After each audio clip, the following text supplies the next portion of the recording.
जब तलवार किसी योद्धा की कटी पे होती तो क्या वो सजने के लिए होती? हाँ, अच्छी लग रही कमर पे इसलिए होती? टोर कड्डन ली हुंदी है कादे ली? चलाने के लिए। और जब तलवार चलती है तो युद्ध होता है, लड़ाई होती। आप बोलते शैतान उसके कोड़े खाने से मैं चंगी हो चुकी हूं। शैतान बोलता चिंता मत कर, ले ले और सिर दर्द। नहीं, उसके कोड़े खाने से मैं चंगा हो चुका हूं, ले और दर्द ले तू। आप बोलते हो क्या हो गया, वचन पूरा क्यों नहीं हो रहा? आपको तलवार दी है, युद्ध होगा, जीतेंगे आप, जीतेंगे आप यीशु मसीह के नाम में। पर लड़ेंगे आप तो, और लड़ेंगे कैसे? वचन से तो लड़ेंगे, तलवार वचन ही है, लेकिन कहता तुम लड़ोगे तो सत्यता से लड़ोगे, तुम नम्रता से लड़ोगे और धर्म के निमित्त लड़ोगे, सत्यता से लड़ोगे, तुम माफ करके लोगों को लड़ोगे। इधर दुश्मनी, दुश्मन से दुश्मनी, और इधर शैतान से तलवार से लड़ाई, दोनों साथ नहीं चल सकते। इधर व्यभिचार और सामने तलवार से लड़ाई, ये साथ नहीं चल सकते। इधर परमेश्वर की बात ना मानना और सामने तलवार से लड़ाई, ये साथ नहीं चल सकते। सत्यता और नम्रता, हम्बल, मीक, नम्र रहना, इस वजह से बहुत से लोग लड़ाई में पूरी तरह से जीते नहीं हैं। क्योंकि सत्यता किसी के पास है तो नम्रता नहीं। हालेलुया। बॉस के सामने ऐसे झुक के खड़े होने वाला नम्र नहीं है, बॉस की बात को मानने वाला नम्र है, चाहे वो खड़ा जैसी मर्जी हो। कोई लाख बोले मैं बहुत अच्छा हूं, मैं बड़ा काबिल हूं, अगर वो बॉस की बातों को एग्जैक्ट फॉलो नहीं करता तो वो एक्चुअल में नम्र नहीं, वो दिखता नम्र है, वो एक्टिंग नम्र होने की करता है, पर नम्र नहीं। सत्यता, नम्रता और धर्म के निमित्त, कि आप धर्म के निमित्त कैसे लड़ते हो। वो तलवार तब काम करती है और तब तीखी है जब अपने घर में आपने यीशु मसीह को ग्रहण किया हुआ, अपने समाज में यीशु मसीह को बोला हुआ, अपने आप को क्रिश्चियन, आपको अपने आप को मसीही पवित्र आत्मा से भरा हुआ डिक्लेयर किया हुआ। पाप करने के टाइम में भी आप अपने आप को उससे अलग रखते हो और लोगों को बताते हो, दोस्तों को बताते हो कि नहीं, जो तुम कर रहे हो वो मैं नहीं कर सकता, क्योंकि मैं सत्यता, नम्रता और धर्म के निमित्त चलना चाहता हूं। नहीं तो वो तलवार जो मेरे पास है किसी काम की नहीं। वो तलवार कटी पे तब मेरे काम आएगी और चलेगी जब सत्यता और नम्रता और धर्म मेरी जिंदगी में होगा। फिर परमेश्वर कहता मैं तुझे ऐश्वर्य दूंगा और प्रताप दूंगा, तेरी ग्लोरी जो होगी दोपहर के सूर्य की नहीं होगी, ऐश्वर्य होगा और तू सफलता के ऊपर सवार होगा। अगर तेरी कॉलिंग बिजनेसमैन की है तो नंबर 1 होगा, पास्टर की है तो नंबर 1 होगा, चर्च मिनिस्ट्री तो नंबर 1 होगा। मैं तेरे एरिया में तुझे नंबर 1 बनाऊंगा। यह परमेश्वर की कॉलिंग है आपकी लाइफ में। पर जो कोई जितना वचन को पूरा करता है उसकी लाइफ में उतना ही होता है। आमीन। बहुत से लोग समझ नहीं पाते कि सत्यता है क्या, नम्रता है क्या। उनको लगता है ऐसे खड़े हो जाओ, ऐसे ऐसे करे जाओ तो नम्र हैं हम। नो, नम्रता मालूम होती है आपकी ओबीडियंस से, कितने ओबीडियंट हो आप। जो प्रोटोकॉल आपको दिया गया, जो काम आपको दिए गए, आप उसे पूरा करते हो कि नहीं। अगर नहीं करते हो तो आप एक्टर हो, नम्र नहीं हो। क्या हो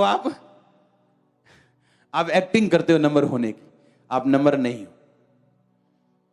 बाइबल कहती है, यीशु मसीह ने कहा जो मुझसे हे प्रभु कहेंगे स्वर्ग के राज्य में प्रवेश नहीं करेंगे, बल्कि वो जो मेरे वचनों पे चलेगा।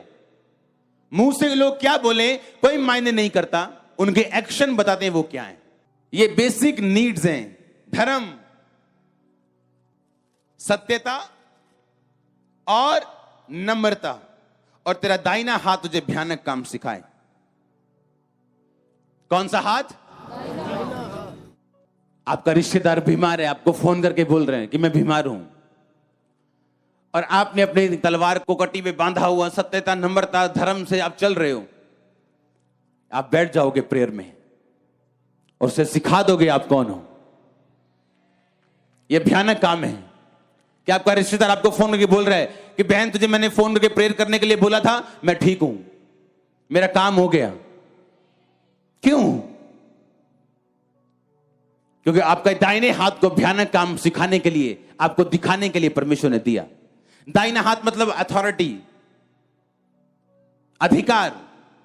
जो एक तलवार बांधा हुआ व्यक्ति, आत्मिक सत्यता, नम्रता और धर्म के निमित्त चलने वाला व्यक्ति अपने पास रखता है, जो परमेश्वर ने हमें बनाने के लिए दिया। आपका बॉस भी देखता है उस तलवार को, अगर आपके पास है तो। आपके रिश्तेदार देखते हैं उस भयानक कामों को, आपका स्टाफ भी देखता है उन भयानक कामों को जो परमेश्वर आपके द्वारा करता है, क्योंकि आप वो व्यक्ति हैं जो सत्यता, नम्रता और धर्म के निमित्त चल रहे हैं। मैं नहीं कह रहा आप आज सुन के जाएंगे और कल ऐसे ही बन जाएंगे, लेकिन आप ट्राई कर सकते हैं, उसमें बन सकते हैं। लोग बोलते हैं इंसान परफेक्ट नहीं हो सकता, इंसान गलतियों का पुतला है। बाइबल क्या कहती? सिद्ध बन जिस तरह तेरा स्वर्ग के पिता। इसका मतलब आप सिद्ध बन सकते हो, ट्राई तो करो, आगे तो बढ़ो। आप गिरोगे, उठोगे, गिर के गिरे मत रहो। गिरना प्रॉब्लम नहीं है, गिर के गिरे जाना प्रॉब्लम है। आप गिरोगे, उठोगे। जब एक बच्चा चलना सीखता तो गिरता है, लेकिन वो बैठ नहीं जाता, रोता है 2 मिनट, फिर उठ जाता है, भूल जाता है। भूल जाओ पुरानी बातें, फिर से चलो, और प्रभु आपको खड़ा करेगा, और वो आपको ऊंचाई पे खड़ा करेगा। उसने पतरस को किया, वो आपको करेगा। वो बदलने वाला परमेश्वर नहीं है। बस गिरे मत रहो, उठ जाओ और खड़े हो जाओ। आमीन। और फिर चलो, फिर चलो। आप थकेंगे, बैठ जाएंगे 2 मिनट, कभी टांग पे चोट लगेगी, कभी बाजू पे लगेगी, आप बैठ जाएंगे, फिर से खड़े होंगे। एक दिन आप भागना सीख जाएंगे और अपने परिवार को साथ भगाना भी सीख जाएंगे। उसने कहा तेरा दाहिना हाथ तुझे भयानक काम सिखाए। आप भयानक काम करने के लिए बुलाए गए हो। क्या ये भयानक काम नहीं? जो 80,000 यूरो नहीं कर सके, वो एक प्रेयर ने कर दिया। जो आईवीएफ नहीं कर सका, जो डॉक्टर नहीं कर सके, वो प्रेयर ने कर दिया। जिसका इलाज नहीं है मेडिकल साइंस में, वो प्रेयर ने कर दिया। तो परमेश्वर ने कहा मैंने तुम्हें भयानक काम करने के लिए बुलाया। उसने कहा लोग तेरे साथ होंगे, डिवाइन हेल्पर्स तेरे साथ होंगे। अगर तू सत्यता, नम्रता में चलेगा, तेरे होंठों पे अनुग्रह होगा। अगर तू सुंदर होगा, परम सुंदर होगा, धर्म से प्रीति रखेगा, दुष्टता से बैर रखेगा, अगर तेरे सिर पे तेल होगा, अनॉइंटिंग होगी, अभिषेक होगा, तू सफलता पे सवार होगा, तेरी कटी पे तलवार होगी, तो भयानक काम सीखेगा। तेरा दाहिना हाथ तुझे भयानक काम करना सिखाएगा। तेरा दाहिना हाथ तुझे भयानक काम सिखाए। तलवार कहां बांधनी है? कटी पे।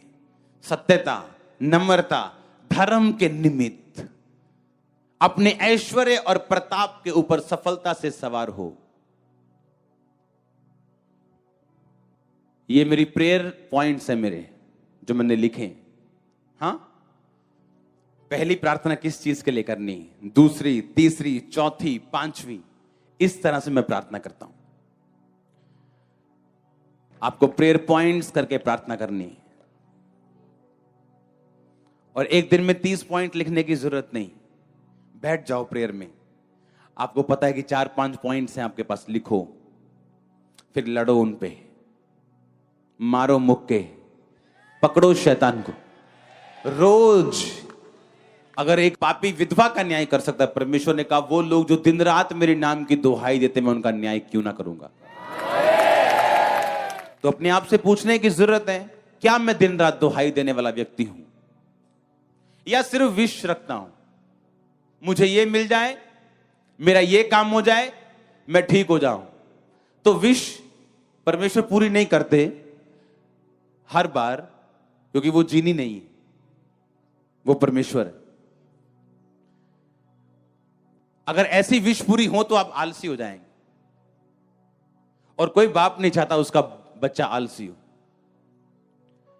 सब कुछ अगर प्रार्थना से मिल जाए, आप काम ना करें, बिजनेस करने ना जाएं, अपने परिवार को ना संभालें, तो आप आलसी हो जाएंगे, आप इग्नोरेंट हो जाएंगे, आप बेपरवाह हो जाएंगे, और यह परमेश्वर नहीं चाहता। हालेलुया। जो तलवार आपके साथ है उससे लड़ना कैसे? एक एक पॉइंट बना के, दिमाग के सहारे मत चलो, भूल जाओगे 2 चीजें।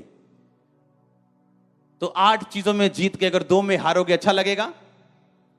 तो 10 में अगर जीतना है 10 पॉइंट लिखो और करो प्रेयर और लो स्टडी उन पॉइंट्स पे, ढूंढो उस पॉइंट्स के लिए कहां वचन लिखें। अपने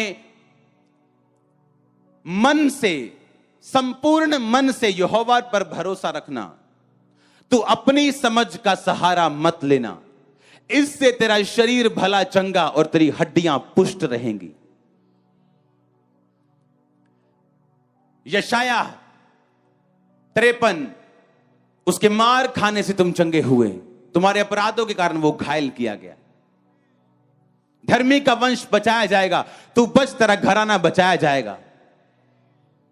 ये वचन आपको एक एक पॉइंट के लिए ढूंढ के उन पे लड़ना है और प्रेयर में रहना है। God bless you all. आमीन। छोटा, लंबा और ऊंचा चाहिए।